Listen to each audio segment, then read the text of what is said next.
뭐 이제 그 얘기하던 거나 얘기해봐. 뭔데? 그러니까 아까 그 차에서 내 아이템이 하나 있는데 저거 도박장?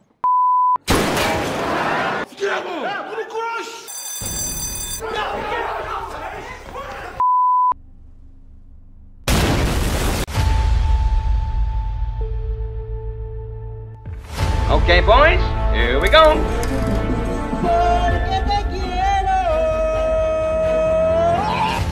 Bagi para pecinta kriminal, mari merapat. Karena di video ini, Mimin akan membawa kalian ke dalam sebuah film yang menceritakan tentang perburuan pembunuh berdarah dingin yang sangat menegangkan. Film ini berjudul Time Tuhan. Film dibuka dengan memperlihatkan kondisi perekonomian Korea yang tengah mengalami krisis yang parah. Mata uang won kehilangan nilainya dan banyak orang akhirnya harus tidur di jalanan karena kerusuhan yang merajalela. Akibat kekacauan ini, para gangster pun mulai bermunculan di mana-mana. Lalu, kita diperlihatkan dengan dua pemuda yang bernama Ki-hon dan yang ini adalah Jang-ho. Mereka sedang bertahan hidup dari krisis dan mereka hanya memiliki mobil sebagai harta satu-satunya. Suatu hari, mereka pergi menjemput sahabat mereka yang bernama Jeon-seok. Ini dia orangnya. Jeon-seok ini baru saja bebas dari penjara setelah 3 tahun mendekam akibat merampok toko emas. Setelah itu, mereka semua merayakan kebebasan Jeon-seok dengan mengadakan party-party di diskotik. Sebagai bentuk reuni dan melepas rindu pada sahabatnya, Jeon-seok menceritakan pengalamannya ketika di dalam penjara. Dia bertemu dengan seseorang yang menawarkan pekerjaan di Pulau Taiwan. Tentu saja, penawaran ini menjanjikan bayaran yang cukup tinggi. 나보고 감옥에서 나무 오라고. 근데 그게 수입이 진짜 짭짤하대. Dia lalu menceritakan bahwa dulu saat dia masih kecil, dia memiliki mimpi bisa pergi ke Hawaii dan tinggal di sana dengan ibunya. Namun kedua sahabatnya ini hanya menganggapnya sebagai lelucon saja. Di perjalanan pulang, mereka menceritakan situasi kota yang berubah kepada John, di mana tempat yang dulunya aman dan nyaman sekarang menjadi berbalik menjadi kota mati, kacau dan suara tembakan terus terdengar di mana-mana. Sungguh mengerikan. Keesokan harinya, mereka mengunjungi toko milik John yang kini sudah tidak berfungsi lagi. Di sana John bernostalgia ingin mengenang ibunya yang sudah meninggal. Sejak kecil, ibunya selalu berjanji akan membawa John pergi ke Hawaii. Itulah sebabnya dia sangat ingin pergi ke sana dan impian itu terus dia bawa sampai sekarang. Untuk menghibur sahabat tercintanya, mereka pun memutuskan untuk pergi ngeslot ke sebuah kasino. Saat mereka datang, mereka disambut oleh para gangster yang mengelola tempat itu. Setelah itu mereka langsung menukarkan sisa uang yang mereka miliki kepada si poker supaya bisa bermain judi. Di saat asik bermain poker, John melihat sebuah berangkas yang berisi banyak sekali uang. John yang miskin tergoda untuk mengambilnya. Oke, balik ke niat hati John yang sebenarnya. Kedatangan John ini sebenarnya ingin menemui Sang-so, yaitu seorang pelayan kasino. Dulu sebelum dia penjara, Sang-so ini pernah berhutang kepadanya. Biar silaturahmi terjaga, pinjam dulu 1 juta. Begitulah katanya. 왜 이러는 건데 진짜. Namun namanya hutang, biasanya lebih galakan yang ngutang daripada yang minjami. John pun bilang, buruan bayar, nanti kuburanmu sempit. Di sini Sang-so beralasan belum memiliki uang untuk membayar hutangnya. Akhirnya John memberikan opsi lain supaya Sang-so bisa melunasi hutangnya itu dengan membantunya merampok uang di brankas kasino tempat Sang-so bekerja. 기한은 모레까지야. 바로 갚을 수 있어. 그 만불 때. 내 아이템이 하나 있는데 저거 도박장? Tentu saja Ki-hon dan Jang-ho menentang ide itu karena itu sangat mustahil dilakukan. Apalagi kasino itu dijaga sangat ketat oleh para gangster lokal. Namun John merasa yakin dengan keputusannya. Sementara Ki-hon masih trauma karena dulu mereka pernah gagal merampok toko emas yang menyebabkan John dipenjara. Sejak saat itu dia pun kapok dan tidak ingin mengulanginya lagi. Setelah diskusi dan diskusi, Ki-hon pun ikutan setuju karena Jang-ho terus menghasutnya. 어떡할 거야? 너는? 나는 하려고 준석이한테 빚진 게 있잖아. Dalam kondisi itu, sebagai mantan napi tentu akan sangat sulit mendapatkan pekerjaan lagi. Untuk itulah, mereka pun akhirnya memutuskan untuk menjadi perampok saja. Setelah itu, mereka mulai menyusun rencana untuk aksi perampokan. mulai dengan mengecek tempat CCTV di sekitar kasino, mencari cara untuk mengatasi penjaga, dan memperhitungkan waktu untuk kabur. Dan setelah itu, mereka mempersiapkan amunisi senjata. Beruntunglah John memiliki seorang kawan bernama Bongsi. Dia adalah seorang penyeludup senjata yang bersedia mensponsori perampokan kali ini. Gile, perampok pun punya investor guys. Setelah mengambil beberapa senjata di toko Bongsi, dia mengingatkan jika hukum dunia luar jauh lebih kejam. 법 밖에 있는 세상이 더 무서운 거다. Dia juga berpesan kepada John dan kawan-kawannya untuk tetap berhati-hati dan pulang dengan keadaan selamat. Kemudian mereka latihan menembak menggunakan senjata. Namun di antara mereka hanya Jang Ho yang belum mengikuti wajib militer. Jadi dialah yang membutuhkan latihan lebih supaya bisa menembak tepat sasaran. Sebelum hari perampokan tiba, mereka mengamati tempat kasino itu. Dengan cerdik mereka segera mengambil harddisk penyimpanan CCTV untuk menghilangkan jejak. Mereka juga mencari cara untuk mengelabui gangster yang berjaga di tempat kasino. 정호야, 카운터에 그 CCTV랑 연결된 하드 무조건 갖고 와야 돼. 나 믿어. Akhirnya malam eksekusi pun tiba. Mereka memutuskan untuk memasuki gedung melalui atap karena area itu tidak diawasi oleh kamera CCTV. Sesampainya di dalam gedung, mereka mengumpulkan tekad untuk membobol pintu masuk. Meskipun nyali mereka sempat ciut, tetapi mereka berhasil masuk dan langsung mengancam mereka semua. Di sisi lain, penjaga wanita pun berhasil menekan tombol alarm yang terhubung dengan markas gangster, sehingga para gangster terbangun dan segera menuju ke dalam kasino. Sementara itu, John dan kawan-kawan berhasil menguasai keadaan. Di sini Jang Ho juga berhasil mengancam seorang penjaga untuk membuka berangkas dan memasukkan semua uang ke dalam tas itu. Sebelum mereka pergi, salah seorang karyawan kasino mengatakan jika kalian bakal mati kabeh. 니들은 이러고도 무사할 거 아니야? 니들 다 죽고 무슨. Namun ucapannya itu tidak terlalu dipedulikan dan mereka pun langsung kabur dari sana. Walaupun sempat diwarnai aksi pengejaran oleh gangster, akhirnya mereka berhasil lolos. Setelah itu, mereka berhenti ke sebuah tempat yang dianggap cukup aman. Di sana, John bertanya kepada Jang Ho apakah ia membawa harddisk CCTV atau tidak. Beruntung Jang Ho tidak lupa membawanya. 아 맞다. 안 갖고 왔어? 아, 나 씨발. 이거 말하는 거지? Setelah itu, John, Ki-hon, dan Jang Ho akan pergi untuk menikmati hasil rampokan. Sementara Sang-so harus tetap tinggal di sana untuk menjaga ibunya yang sedang sakit. Terlepas dari apa yang telah mereka lakukan, sebenarnya mereka ini saling peduli satu sama lain. Di tempat lain, seorang pembunuh bayaran bernama Han sedang beraksi membantai musuh-musuhnya tanpa ampun. Setelah menyelesaikan tugasnya itu, dia ditelepon oleh pihak kasino yang baru saja dirampok. Ternyata dia diminta untuk memburu 4 orang perampok. Dia mendapatkan informasi jika keempat perampok kasino itu menggunakan senjata rakitan. Dari sini Han langsung tahu dan mengunjungi toko senjata milik Bongsik untuk mencari tahu siapa yang membeli senjata darinya. Tentu saja Bongsik tidak mau membuka mulut karena dia ingin melindungi teman-temannya. Akan tetapi Han mulai curiga karena Bongsik menjawab dengan penuh keraguan dan ketakutan. Dia yakin ada sesuatu yang disembunyikan. Setelah itu Han pun pergi meninggalkan Bongsik. Tak lama setelah itu, tiba-tiba Han masuk kembali dengan membawa senjata. Tanpa ampun, anak buah Bongsik langsung dibunuh saat itu juga.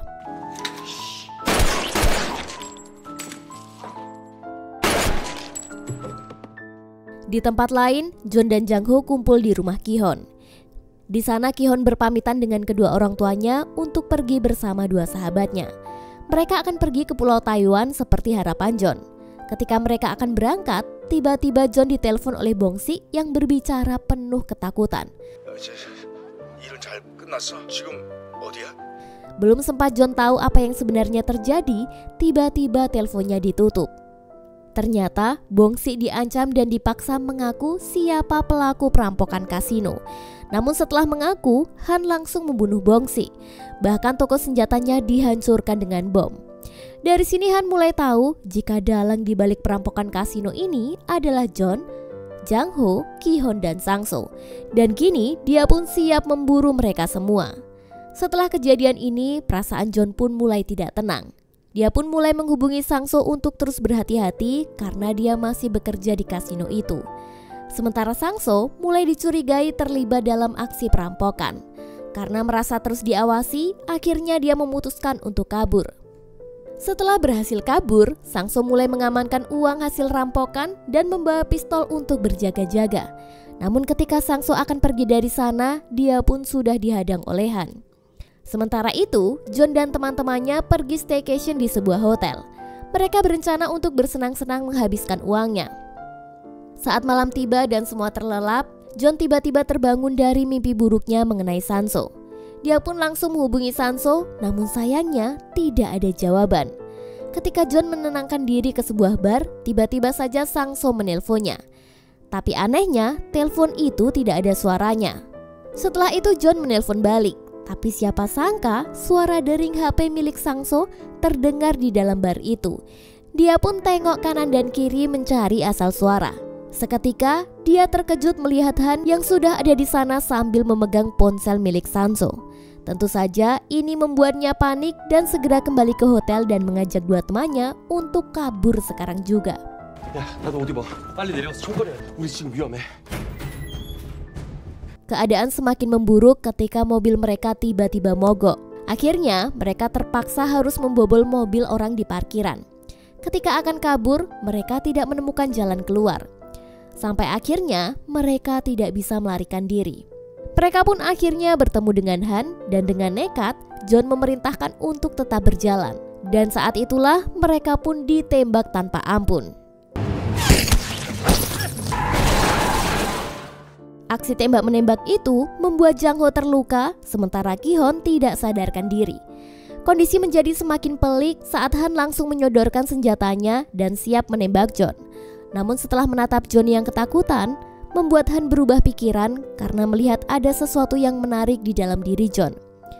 Han memberikan kesempatan John untuk kabur dalam waktu 5 menit. Tentu saja John tidak menyia-nyiakan kesempatan ini dan dia pun langsung kabur. Karena kondisi Jang Ho semakin parah, John pun membawanya menuju ke rumah sakit. Beruntunglah mereka tiba di rumah sakit tepat waktu dan Jang Ho segera ditangani. Kini mereka hanya tinggal menunggu perkembangan kondisinya hingga pulih. Sementara John masih merasa gelisah. Dia mencoba mengajak Ki-hon untuk pergi saat itu juga. Namun Ki-hon menolak karena tidak mungkin ia meninggalkan Jang Ho dengan keadaan seperti itu. 여기까지 누구 때문에 왔는데 저 새끼 좀 생각해야지. 쫓아와 여기. Malam harinya, tiba-tiba Han datang ke rumah sakit. Dengan terpaksa, akhirnya mereka pun harus pergi saat itu juga. Dengan hati-hati, mereka menuntun Jang Ho yang masih sempoyongan serta mencari cara untuk menghindari serangan dari Han.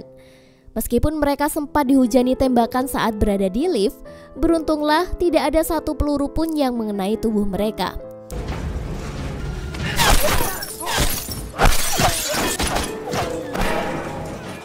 Sehingga mereka berhasil kabur menggunakan mobil Han yang masih terparkir di depan rumah sakit. Namun, siapa sangka jika mobil yang mereka tumpangi ini ternyata adalah sebuah mobil polisi. Di sini mereka semakin bingung. Loh, siapa sih sosok Han ini? Tak berselang lama John ditelepon oleh Han. Di sini John ingin menyerah dan akan mengembalikan semua uang yang telah dirampok. Bahkan John mengatakan ingin menyerahkan diri kepada polisi. Namun Han hanya diam saja dan inilah yang membuat Han berbeda dengan pembunuh bayaran lainnya. Dia akan menghabisi targetnya apapun yang terjadi, meskipun targetnya akan menyerahkan diri kepada polisi. Baginya, membunuh target hingga mati merupakan kepuasan bagi Han. Setelah itu, akibat kekacauan di rumah sakit membuat polisi datang dan menangkap Han. Ketika dalam perjalanan, tiba-tiba saja Han dilepaskan begitu saja setelah mendapatkan perintah dari kepala kepolisian. Makin penasaran ya guys, siapakah sebenarnya sosok Han ini? Sementara itu, John, Jang Ho, dan Ki-hon tiba di pelabuhan. Satu-satunya cara yang terpikirkan oleh John saat itu adalah kabur sejauh mungkin. Setelah itu, dia meminta bantuan temannya untuk menjemputnya menggunakan kapal. Sayangnya, temannya itu tidak bisa datang hari itu juga. Oleh karena itu, John dan teman-temannya pun harus bermalam di sebuah gedung yang tidak jauh dari dermaga. Beruntungnya, dia masih membawa beberapa senjata untuk melindungi diri. Di tempat lain, meninggalnya Bong-sik membuat luka terdalam bagi keluarganya, di mana saudara kembar Bong-sik yang bernama Bong-so rupanya adalah petinggi gangster mafia di Korea. Dari informasi yang Bongso dapatkan, Han adalah orang terakhir yang mengunjungi toko senjata Bongsi. Di sisi lain, orang tua Ki-hon pulang ke rumah dan mendapati beberapa gangster kasino berjaga di depan rumahnya. Tak lama kemudian, Ki-hon ditelepon oleh ibunya. Ibunya menanyakan keberadaan Ki-hon saat ini. "Kamu di mana? Cepat pulang, Nak." Begitulah katanya. Namun Ki-hon menyadari ada sesuatu yang tidak beres dari cara ibunya berbicara. Dengan terpaksa, Ki-hon harus meninggalkan kedua temannya saat itu juga. Setelah itu dia berpamitan kepada John untuk pulang dengan alasan ingin merawat kedua orang tuanya. Saat malam tiba, Jang-ho terbangun dari tidurnya karena mendengar suara. Dia mencari tahu dari mana sumber suara itu. Sementara itu, John melihat ada sebuah mobil terparkir di depan gedung. Dengan buru-buru, dia mencari keberadaan Jang-ho untuk menyelamatkannya, karena dia curiga jika mobil itu sepertinya milik Han. Namun sayangnya Jang-ho tidak ditemukan di sana. Kemudian dia mengambil senjata untuk berjaga-jaga sambil mencari keberadaan Jang-ho. Tiba-tiba saja dari arah belakang, John ditembaki oleh Han dan dia pun berusaha untuk pergi ke bawah menyusul Jang-ho. Namun John tidak menemukan jalan untuk keluar.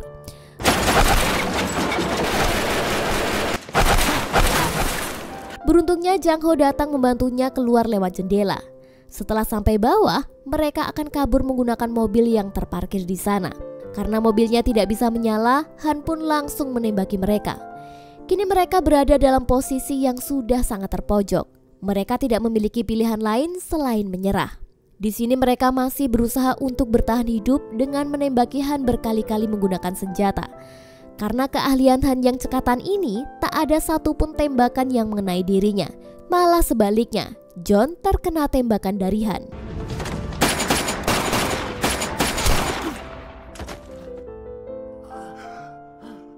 Melihat temannya terluka, Jang-ho jadi emosi dan memberanikan diri maju menembaki Han.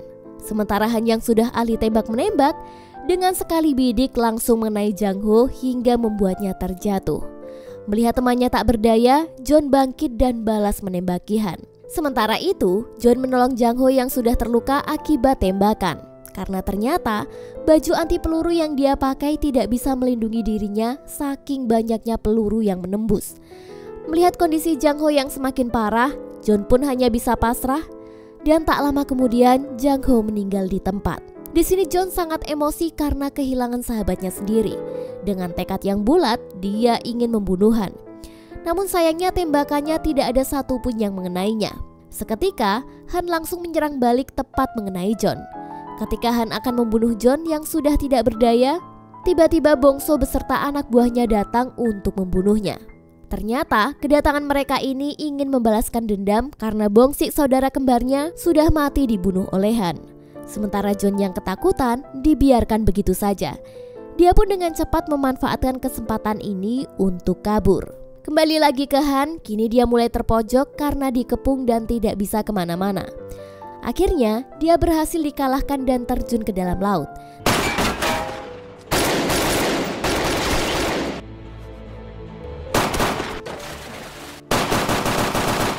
Tapi mereka tidak tahu apakah Han ini sudah tewas atau berhasil menyelamatkan diri. Keesokan harinya, John pergi menggunakan kapal temannya menuju Taiwan sesuai dengan impiannya. Dia ingin hidup di pulau pinggir pantai dengan harapan kehidupan yang terjamin. Akan tetapi, setiap hari dia selalu dihantui rasa bersalah karena teringat dengan sahabat-sahabatnya yang dia tinggalkan. Hingga suatu hari, teman John yang bernama Binde datang memberikan sesuatu. Ternyata itu adalah daftar nama orang-orang yang terlibat dalam penyergapan kasino yang ia jarah. Dia juga mendapatkan informasi jika Ki-hon tewas akibat ditembak oleh gangster penjaga kasino. Sementara Sang-so juga sudah tewas di tangan Han. Dari sini dia membulatkan tekad kembali untuk membalaskan dendam atas teman-temannya yang tewas.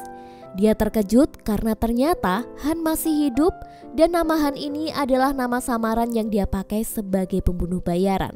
Setelah mendapatkan informasi jika Han masih hidup, kini hidup John makin tidak tenang. Dia selalu dihantui oleh sosok Han yang selalu muncul di rumahnya bagaikan hantu. Dia pun memutuskan untuk berlatih menembak karena dia ingin membalaskan dendam kesumatnya ini. Dia berharap jika berhasil membunuh Han, hidupnya akan jauh lebih tenang. Setelah itu, dia memutuskan kembali ke Korea dan mencari keberadaan Han. Di akhir cerita tidak diceritakan kelanjutan apakah John berhasil membunuh Han atau tidak. Apa Mimin harus ke Korea dulu ya biar tahu kelanjutannya, sekalian ketemu dengan opa-opa ganteng? Ngimpi kali ah.